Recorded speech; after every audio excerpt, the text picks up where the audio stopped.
In this valley lived a kind-hearted fairy named Bela, and the locals affectionately called her the Blossom Fairy.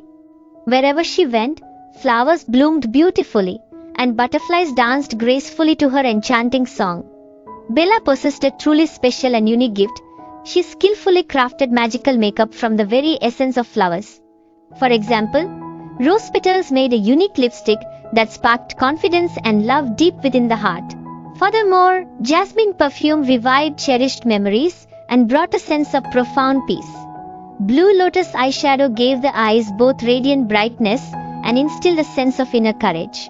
Lavender powder gently softened the face and at the very same time soothed the heart and spirit. Bella, unlike many others, freely shared these incredible creations, firmly believing that beauty shouldn't be confined. Word of Bella's extraordinary kindness and remarkable skill eventually reached the grand palace. The queen, though comfort-loving, was also known to be quite discerning, and she became deeply intrigued.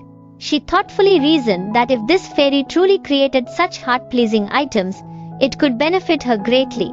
She sent messengers to summon Bella, and when Bella finally arrived, the queen greeted her with genuine respect. The queen smiled and said, "Bella, I have heard so much about you. Can you create something special for me?" Bella nodded with resignation and said, "Queen Alia, I would be happy to assist." Bella picked some flowers from the palace garden, colorful and fragrant, and lovingly started making products. When the queen first applied the lipstick, she saw a soft glow on her lips, a very delicate shimmer. Light spread across her face radiantly, and she was delighted to see herself in the mirror. When she smelled the perfume, she felt peace in her heart, a deep serenity, and a new sparkle awakened in her eyes. The queen happily said, "Bella, you have done wonders. You have made me very beautiful."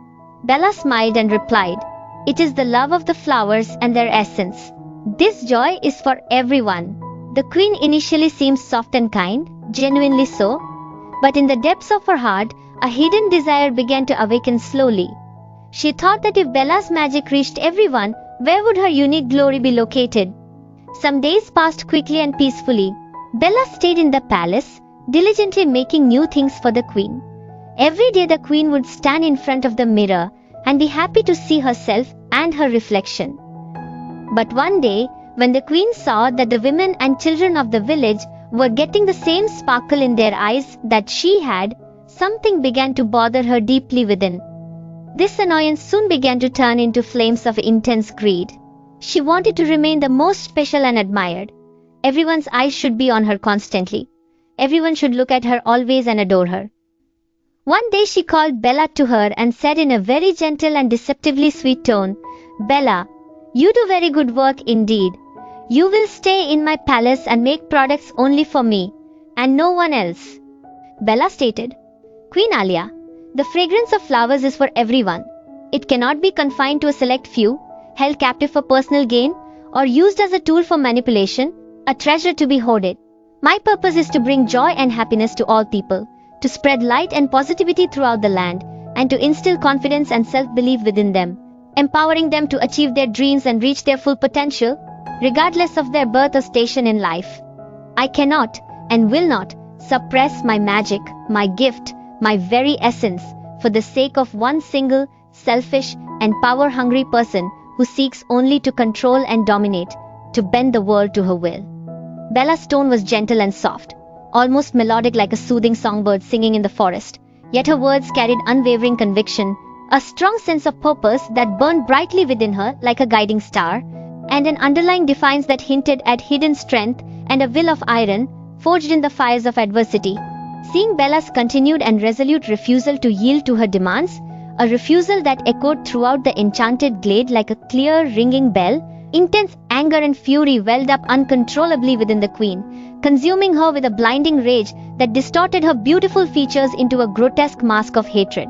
She raised her wand high towards the darkening sky, a gesture of defiance not only against Bella but against the very heavens themselves, a challenge to the natural order, and began to chant the ancient and forbidden dark magic, a spell of immense power and destruction, a curse whispered only in the darkest corners of the realm by those who dare to defy the light. As the dark words, filled with malice, dripping with venom, and laced with ancient hatred and a thirst for vengeance, left her mouth with increasing speed and power, resonating with an unholy energy that sent shivers down the spines of all who heard it and chilled them to the very bone.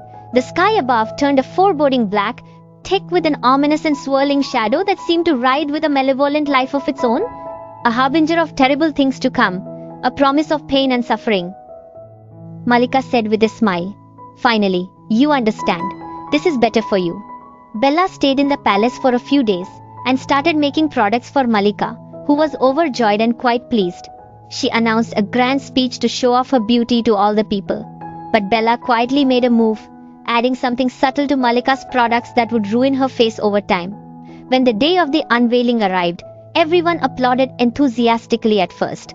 Soon after, spots appeared on Malika's face, darkness circled her eyes, and her appearance deteriorated significantly.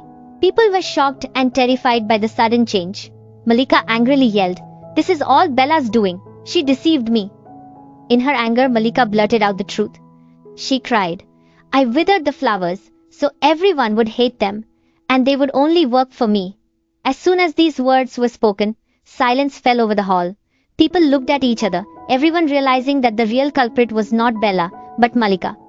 The king, who had been watching everything in silence, rose from his seat and said, "Malika ruined the valley for her own selfishness. She withered the flowers, deceived everyone, and confessed her crime." He ordered the soldiers to arrest Malika and put her in prison immediately. The soldiers obeyed, and Malika was imprisoned. Bella's tears turned to joy and relief. The king stepped forward and said to Bella, "You proved the truth. We are grateful to you. Now, a large hall will be built for you in the palace, so you can prepare your products." The people applauded with joy and cheered loudly. Thus, Bella received justice and fairness. The Valley of Flowers came back to life and flourished once more. Fragrance spread everywhere, and everyone learned the lesson that greed always brings destruction and unhappiness, but truth and courage ultimately lead to victory and happiness.